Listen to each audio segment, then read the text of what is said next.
Euh, Aujourd'hui, un mini... Ok. Bonjour à tous, bonjour à tous.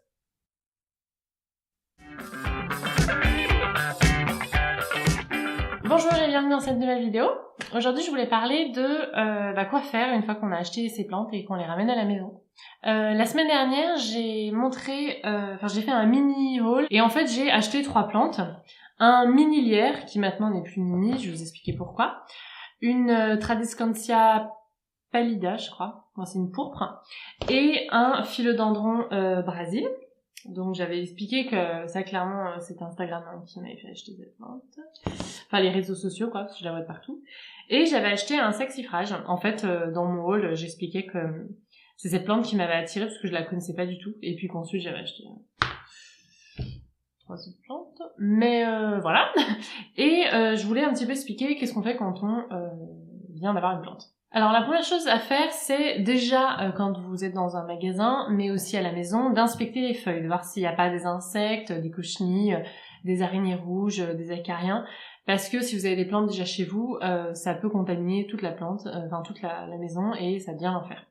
Aussi regarder s'il n'y a pas des feuilles qui ont une tête bizarre, ça peut être un champignon, etc. Un truc quoi. Donc ça c'est la première chose à faire, vraiment soulever, regarder. La deuxième chose que vous pouvez faire, si vous êtes dans le magasin ou si vous êtes un peu gêné, le faire aussi à la maison, c'est de regarder les racines. En fait, vous soulevez simplement le pot et vous essayez de le dépoter pour regarder les racines. À ce moment-là, vous avez 2 solutions. Soit la plante est un petit peu à l'étroit et ses racines, il va falloir les rempoter. C'est ce que j'ai fait pour mon lierre. Je voulais qu'il grandisse, du coup je l'ai rempoté dans un pot un petit peu plus grand, mais pas non plus énorme, sinon les racines vont se perdre. Et j'ai envie qu'il grandisse pas mal, donc voilà. Je prends encore un terreau bien aéré avec des petites perlites pour aérer le tout.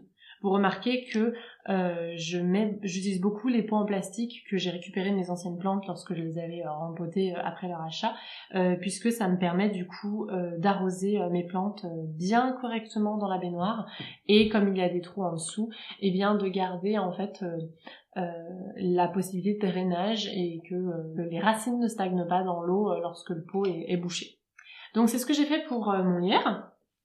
Pour mon saxifrage, j'ai regardé, les racines n'étaient pas développées vraiment de foufou. Je pense que c'est une plante qui se développe beaucoup à l'extérieur. Donc pour le moment, je vais la laisser s'acclimater chez moi. C'est une chose que vous pouvez faire aussi pour certaines plantes fragiles. Elle, je la connais pas bien, donc j'avoue que je ne me suis pas trop... je me suis pas amusée à la rempoter pour le moment. Je verrai, et pour le moment les racines sont assez discrètes. Alors après c'est des racines assez fines, donc des fois ça peut être lié à ça. Mais voilà, j'ai pas tenté quelque chose pour le moment. Pour mon philodendron Brésil, je l'ai rempoté puisque la personne, la fleuriste en fait, l'avait mis dans un pot, à mon sens un petit peu trop grand parce qu'il y avait que deux petites tiges en fait, il y a vraiment que 2 tiges qui sont sorties. Il y en aura d'autres qui vont venir dans le futur parce que je vais la fertiliser et je vais bien en prendre soin. Mais voilà, et du coup elle avait pincé avec une petite épingle une branche au-dessus pour faire penser que la fleur était un petit peu plus fournie.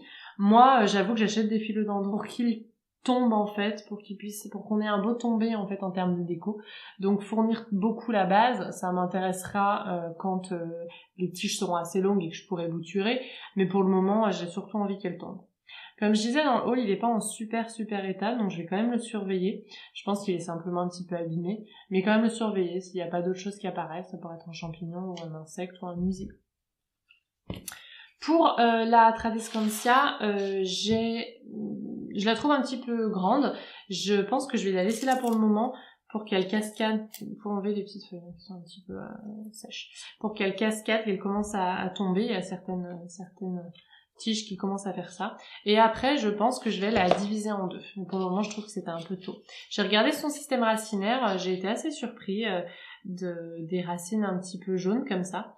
Mais je suis allée voir sur internet et apparemment c'est souvent comme ça sur ce type de plante.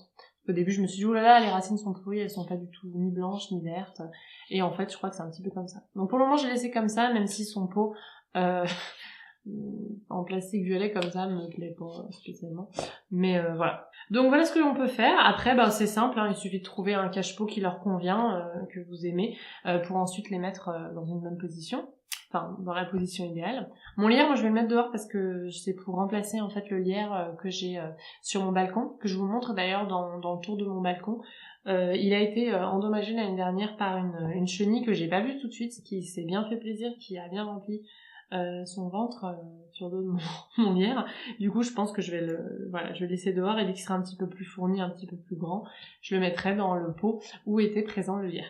À l'époque où j'avais acheté ce lierre, il était petit comme ça, et rapidement il est devenu assez énorme comme on le voit maintenant. Mais il était en forme à l'époque. Maintenant, il est un petit peu endommagé. Le philodendron, hein, ça a besoin de lumière indirecte, enfin de soleil indirect, pas mal de lumière. Mais comme le pothos, c'est une plante qui survit assez bien avec un petit peu moins de lumière. Celle-là et celle-là, je les connais pas suffisamment, donc je fais 2-3 tests, je vais voir si elles repartent avec du fertilisant. Parce que déjà, il faut que la plante s'habitue à votre environnement. Ça aussi, c'est important. Donc, il faut attendre parfois quelques semaines pour que la plante continue de grandir. Sauf pour les pothos. Le pothos, c'est super facile. C'est pour ça que c'est ma plante préférée. Et c'est pour ça que j'ai une vidéo juste sur le pothos. Voilà, j'espère que ça vous a aidé, j'espère que vous avez aimé cette vidéo. Si c'est le cas et que ça vous a rendu service, mettez un petit pouce en l'air, et si vous voulez plus de vidéos, abonnez-vous à ma chaîne. Et sinon, je vous dis à bientôt.